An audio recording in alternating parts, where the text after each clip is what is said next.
Hey, I'm Sabrina from GBO, your women's gear review channel where we review travel gear for women by women, but of course everyone is welcome. Today we are reviewing the Level 8 Atlas Commuter.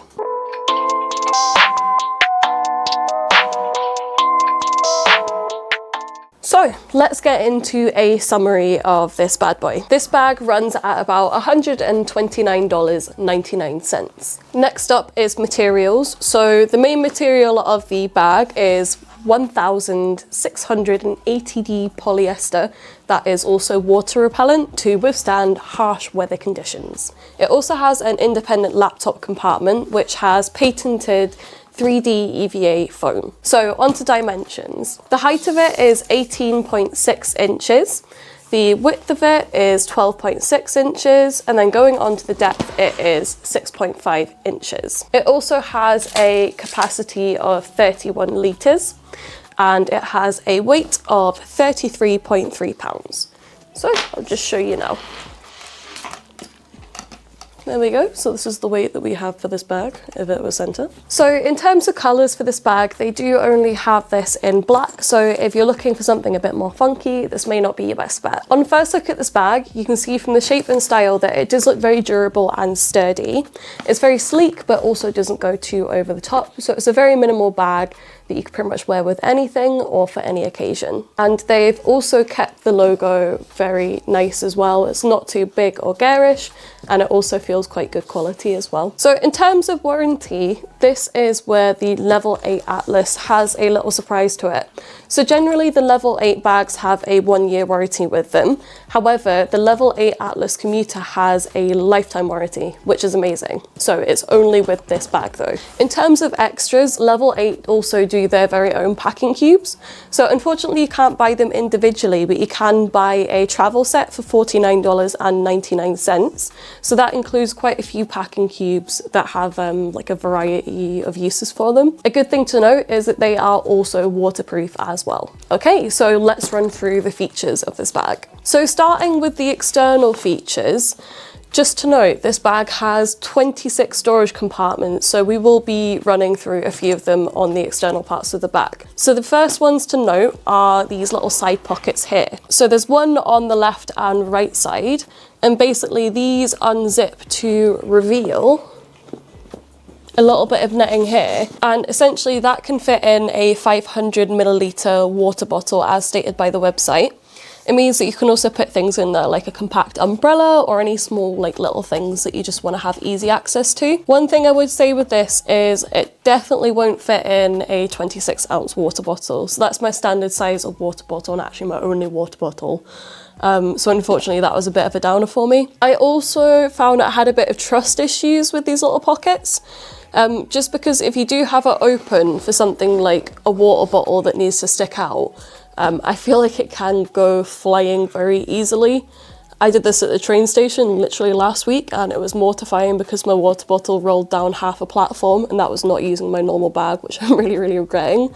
So yeah, this personally wasn't my favourite design for a water bottle holder. So, jumping to the top of the bag, we have this top handle here. So basically what this is it's kind of like with a wire bike lock. You've got wire inside there with a rubber/plastic coating on top. It is also secured down with a metal bracket here and plastic. On top of it, we then do have a plastic grab handle. Personally, in terms of aesthetic, I wasn't too keen on it when I first saw it. However, going a bit more deeper than aesthetics, I didn't find this very comfortable to use, especially if I was using it for a prolonged period of time. I think if they were looking for durability, they definitely could have installed a wire inside a mesh handle on the top of the bag. But I think perhaps it's just going for a bit more of a design. So below this is a top loading pocket. So this is quite deep. You can fit things in there such as your phone, your keys. It does have quite a bit of space. The only thing I would say there is it's not fleece lined, but it does still have adequate lining and padding in there as well. Like, it feels quite soft and protected. So I'd just be careful if you're putting anything like sunnies or glasses, just to make sure they're in a case, and you'd want to do that anyway if you're mixing keys and stuff in there.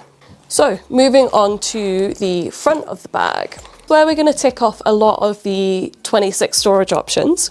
So as you can see, there's already a decent amount of space in here. We've then got a zipper pocket that you could fit a few things in. It's a bit smaller than A5 in size. I found this a good place to whack my headphones, lip balm and phone charger. There's also 2 pen holders on the left side neighbouring a pocket that has a bit of expansion and a Velcro tab to secure your items. There's then a small mesh pocket next to that, which I found really handy for storing camera batteries. So venturing on to the main compartment. So it has 2 large reverse coil zippers, which they actually use on the whole of the bag, which is good to see. And reverse coil zippers also improve the water resistance of the bag.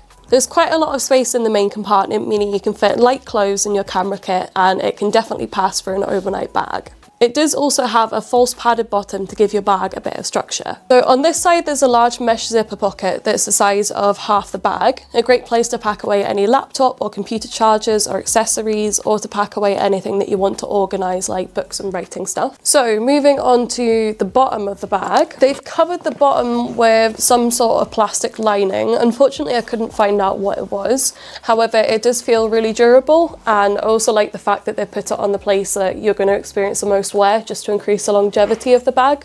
So let's get on to the star of the show, the laptop compartment. So this is like no laptop compartment I've ever seen. It has its own zipper compartment. On the right side of the section, there's a big spacious pocket that would be perfect for fitting some clothes in or any workbooks in. Then we move over to the other side and you can see that we have this little checkpoint friendly Velcro strap. Undoing this, you can see the laptop compartment that has shock absorbent 3D EVA foam. This means your laptop has the highest protection to ensure none of your equipment is damaged. So let's jump back to this little checkpoint friendly tab here. Basically what this means is you can put the bag on the X-ray conveyor belt simply just like this, so with your laptop in this compartment, because on the back of the bag it doesn't have any metal buckles or anything, which means that it is perfect for going through the machine and you'll be totally fine, which makes it super speedy. Okay, so talking of the back of the bag, so again we have a simplistic Level 8 logo here surrounded by lots of different parts of mesh padding. What they've done is they've focused on the main points that you'll need padding on your backpack for back support. Personally really like this idea because it means that your bag is lifted off your back, which means that you're getting airflow, but also those key points mean that you've got extra support as well, so you get support and you don't get a sweaty back. After using this, I definitely found this really comfortable. I was actually pleasantly surprised. So moving on to the backpack straps, the straps do also have quite an adequate amount of padding. I found them really comfortable as well. I do think, however, it could benefit from a sternum strap or perhaps a detachable sternum strap, just so when you're maxing packing this bag, it means that you do have the extra comfortability. Another thing to note on the straps is that they do have plastic buckles instead of metal. However, this is to basically make sure that you can put this through the X-ray scanner in airport. So it's one of those. They do feel quite durable. It doesn't look like sort of the cheap plastic that will break easily. So I'm not too worried about that. So moving on to the fit check and comfortability. Comfortability, I would say I was actually really impressed with this. Super comfortable, even when wearing a coat and not a coat, just because it has that raised padding to ensure airflow, so I didn't get a sweaty back, which was great. For reference, this is what the bag looks like on me, and I am 5'6". So let's talk about whether the Level 8 Atlas passed the female body check. Personally, I'd say it's a big yes. Just because it was super comfortable, and also that extra bit of padding at the bottom meant that for small people like me, it wasn't sort of hanging down and like rubbing on the lower part of my back, which I really love because a lot of backpacks don't have that. So next up we have waterproofing. This bag also takes a big pass with it. On the main material, you can see that it glides right off it. Unfortunately, the zip fabric is not waterproof. However, if there is any rain or water, it just seems to absorb it rather than leaking through. And this also helps with the reverse coil zippers. So it means that you've got less chance of water getting through there. I personally didn't experience any leaks even when this bag did get wet. So I'd say it's something that you don't really have to worry about too much. Okay, so moving on to the pros and cons of this bag. So starting with the pros, while it's fresh in my head, water resistance. Like we said, they do definitely take it seriously, especially with this being quite a tech-orientated bag. You can see that they've definitely done a thorough job with it. The next thing that I liked about it was the impressive checkpoint-friendly laptop compartment. Just another note, I didn't mention it earlier, but this bag is also UK and US airline compliant with being an underseat bag. But I love the fact that you can simply open it up, put it on the X-ray belt, and that's you sorted.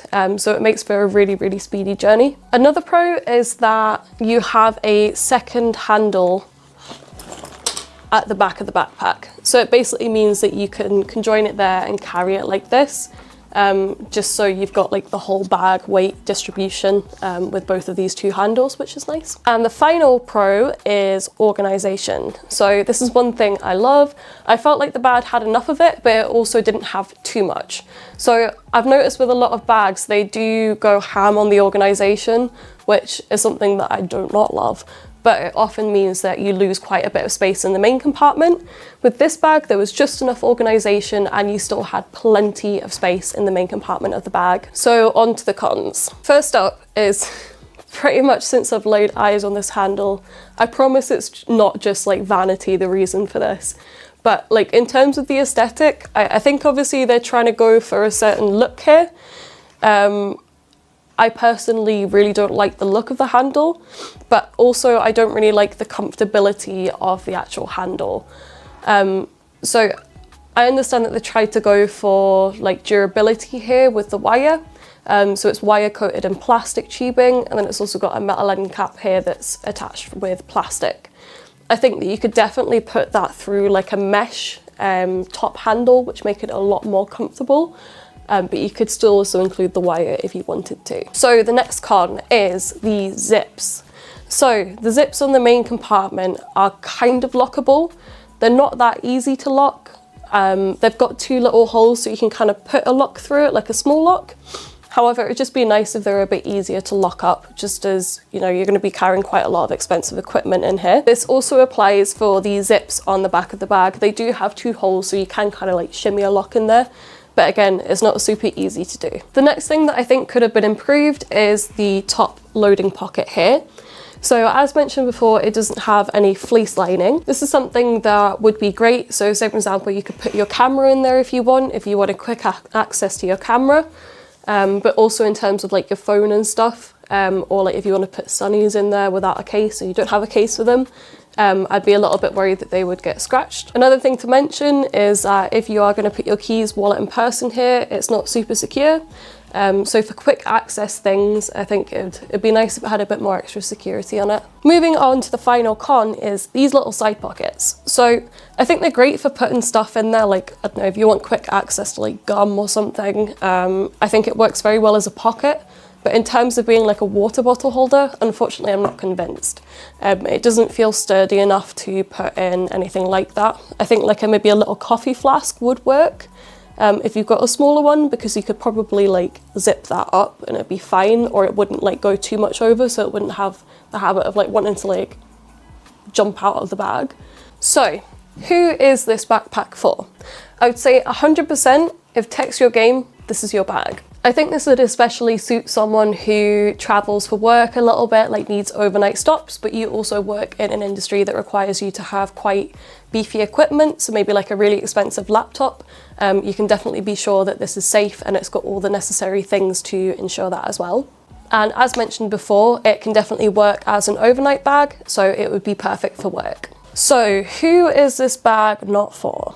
I'd say that this bag wouldn't be suitable for someone who wants weekends away or is looking for the travel aspect of things. So if you're looking to go away for like a weekend or a long weekend or longer than a weekend, I don't think it quite has the features to make that journey comfortable. I'd say that this is definitely more of like a work-related bag, just in the looks and the features and functions of it. With that being said, there are some bags that do look quite sort of like professional and casual, but also do have the features for a travel bag. So say for example, like a week or longer. So that is our review on the Level 8 Atlas Commuter. We hope you enjoyed, and if you did, why not consider joining the GBO community and hitting that subscribe button. If you are considering purchasing this backpack, or even just want to have a wee nosy, please feel free to use the links down below in the description. Thanks for watching.